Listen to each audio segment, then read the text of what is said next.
Hi folks, it's Aquafil again, and yeah, well, I'm a little bit stoked that I got Windows 10 today, and yeah, fuck you. In the middle of a review I was recording, or this preview I was recording, my laptop suddenly said, well, let's make the Windows 10 update. I never agreed to it. Well, here we are now, and I don't fucking care for this shit. So, on May 1st, we have the WWE Payback pay-per-view on the WWE Network. And well, Payback, yeah, let's say the pay-per-view after WrestleMania often has to do with rematches from WrestleMania and, so to speak, the aftermath. This time around, it's a little bit different because the only rematch we have here is the United States title match between Kalisto and Ryback. And yeah, Kalisto Ryback. At WrestleMania, Ryback played his power game, and the only reason he lost to Kalisto was because Kalisto is A, faster, and B, smarter, or he was smarter. And well, this time I think WWE would be wise to play or have the same in-match story again, because Ryback just has to overpower Kalisto in order not to look stupid. And Kalisto, yeah, well, he's still faster, and he sure can pick his spots and counter Ryback. But in the end, I think the big guy should win because, well, I don't see Kalisto going anywhere as the United States champion. And yeah, as much as I like Kalisto, I don't see him at the moment. Don't see him as a huge competitor in the singles division, and he certainly will not give that much credibility back to the title. And with Ryback, yeah, you can have him as an interim champion and lose to somebody of more importance. Still should be a nice to watch match. I like the match at WrestleMania because, yeah, of the in-ring storyline. They played it right, not the Rey Mysterio kind of bullshit that suddenly Rey Mysterio, oh my god, the guy falls into the ring ropes and 619 and he wins. They played it a lot smarter and hope they do it this time just with maybe even Ryback winning the thing. Then we have Baron Corbin versus Dolph Ziggler, and lately there has been a lot of stuff going on between these two, and Corbin making his main roster debut at WrestleMania for the what the fuck? Shut up here. In the Andre the Giant Memorial Battle Royal and winning the thing. That certainly had some impact, and in this match with Dolph Ziggler, I'm a Ziggler fan. Still, Corbin should win because Corbin is a powerful guy. Love his finisher. And yeah, well, he's not the best technician, but that's not his job. So hopefully Corbin wins here because losing to Ziggler always needs a win, but in the end, there's not much to win for Ziggler here. And if Corbin loses playing this or doing the same, huge powerful heel, loses to a faster, more seasoned lighter guy or light heavyweight. Is Ziggler light heavyweight? I don't really know, but he certainly appears that way. And then, the story then being, oh my god, I'm a big, powerful guy, and I'm a heel, and I want to make the fans fear me and my opponents fear me, and I have lost to a smaller guy, and now, I have to get another win to get my momentum back. This whole storyline, it never works, and in the end, always hurts the powerful heel because, it makes him look stupid. He loses to a smaller guy, and then, instead of dominating, he just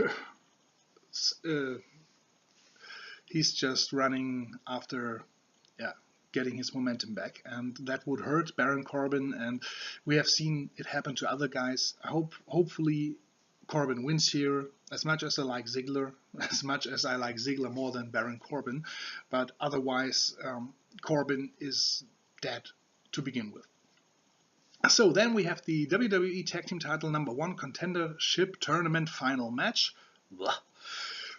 But nice to see we have two promising tag teams from NXT, who were called up to the main roster: the Vaudevillains, Aiden English and Simon Gotch, and Colin Cassidy and Enzo Amore. And yeah, this one should be a nice contest. It should be a close one, but hopefully Cassidy and Amore win, because they both are just oozing charisma, and them going against the New Day, interesting, because they are over with the crowd like few can believe, and the New Day is too, so this match will have tons of heat. And yeah, it's certainly, it would be a big win for Cassidy and Amore, and yeah, they are over anyway, and probably WWE can get back to the dynamic that New Day are still heels.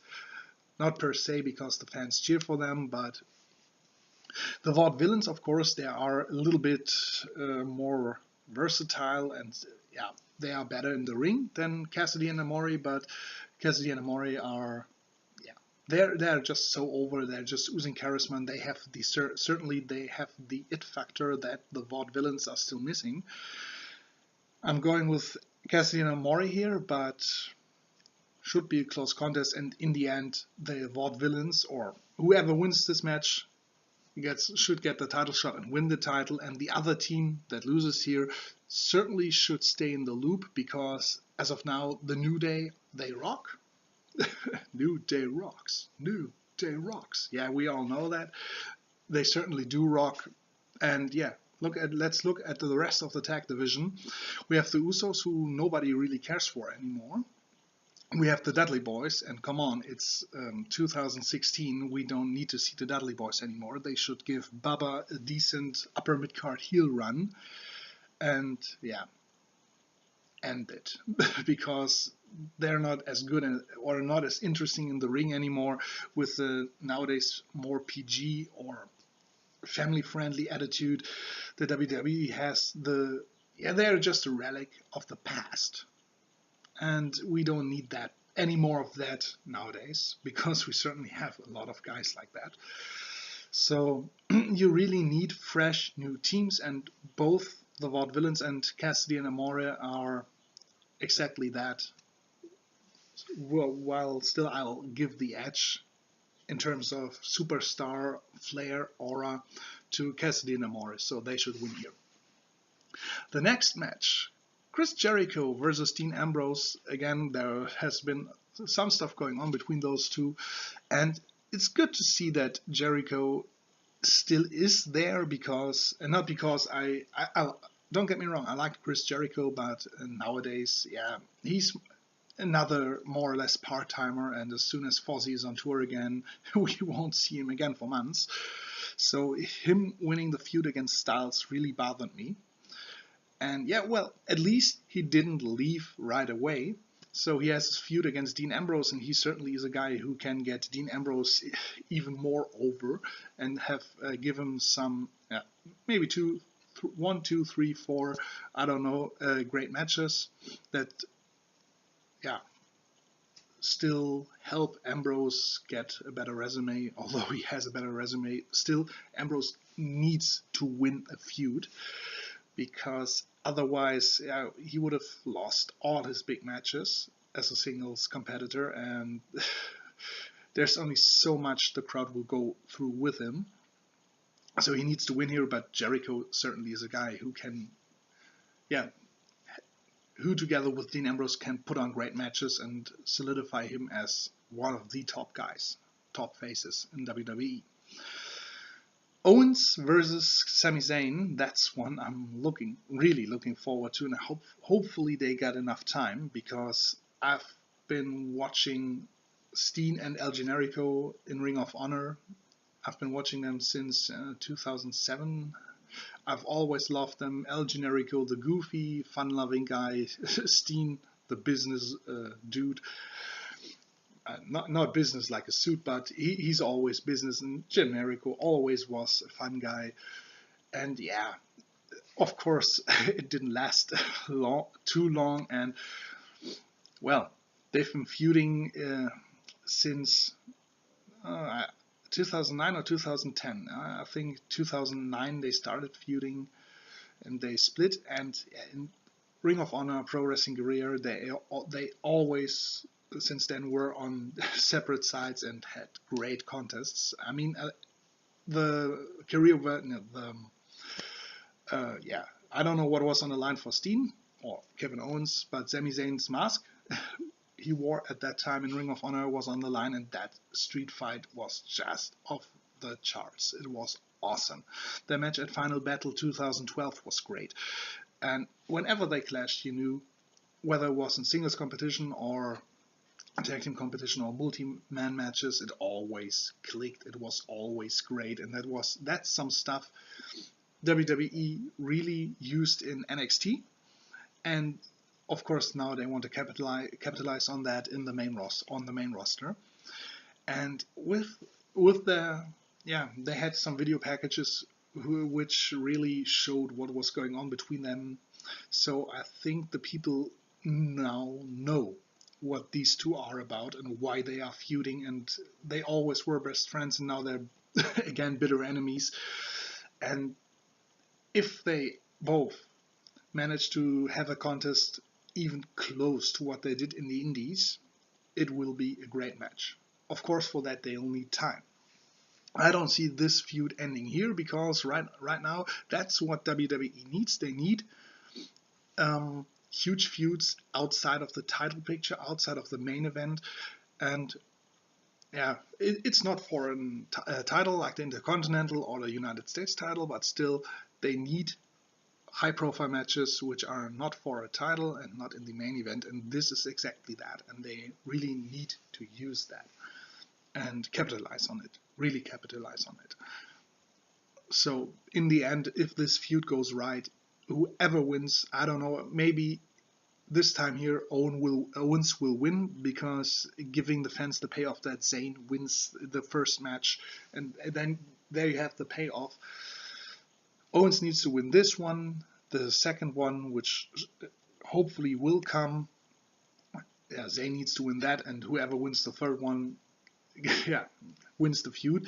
And after that, if they do it right, give them the time, they really are. They are in the main roster. They are they are two of the top stars, if this happens right. The Intercontinental title match: The Miz versus Cesaro. First of all, I don't like The Miz. I'm not supposed to like The Miz, but in the end, he's a good talker. He definitely is a good talker. He's a good heel, but in the ring, he still, lacks certain stuff.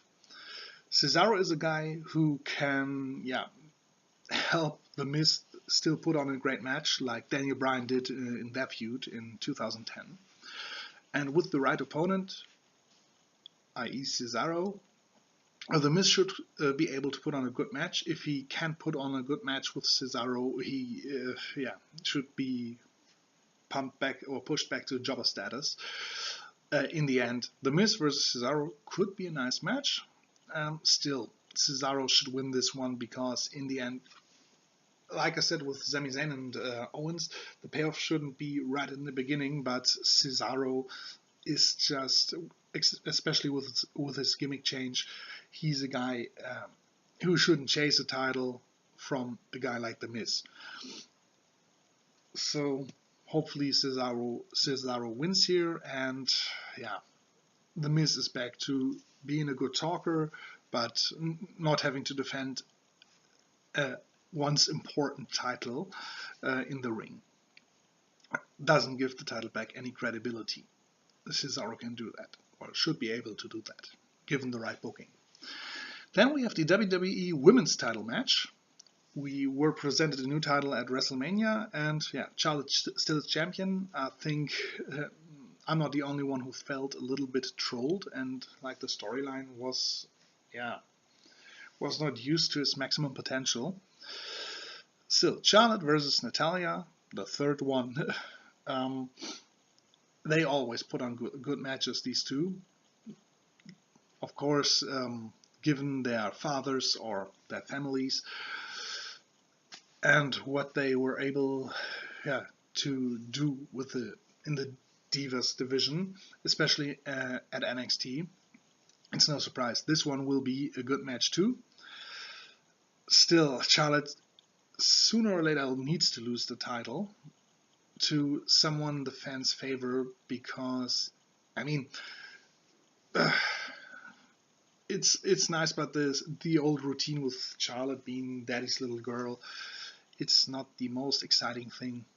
And as good as Charlotte is, gals like Natalya or Becky Lynch, or especially Sasha Banks, even Paige, they are still a little bit better in the ring, and you have to have fresh faces once in a while. And I think the fans really get into this new Divas division, which is more about good wrestling than about just huge boobs and nice looks.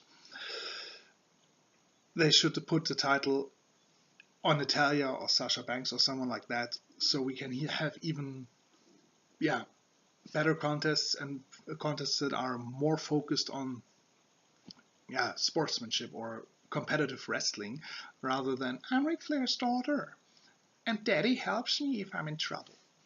It doesn't help that Charlotte often retains thanks to Ric Flair. That's not the way to present the new attitude of the Divas. Anyway, Natalya, I hope she wins, especially as Bret Hart appears to be with her. Hopefully she wins. Hart negates the fact of Flair. And after that, Natalya can feud against Sasha Banks or Becky Lynch or whoever.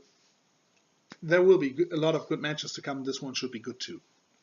And then, of course, we have the WWE World Heavyweight title match between Roman Reigns, boo, and AJ Styles. Yay!